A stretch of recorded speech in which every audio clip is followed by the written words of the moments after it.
السلام عليكم.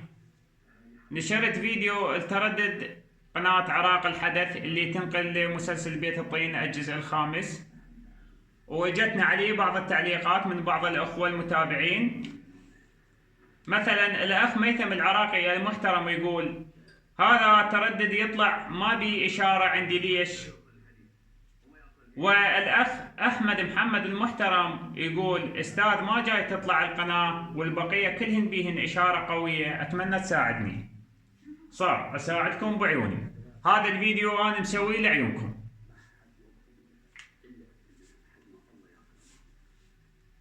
تضغط على زر مينو هذا،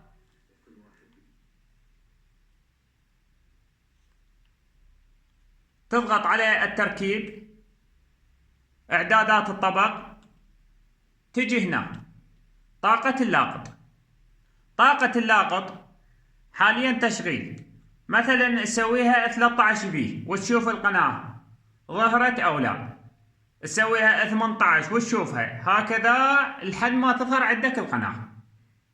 مثلا نوبات حتى من تظهر عندك هذه القناة نسوي هذه الحركة، اكو قسم من القنوات راح ما يظهرن، يعني فلا تتفاجئ بها، انت تغير لحد ما يظهرن عندك ذنيك القنوات.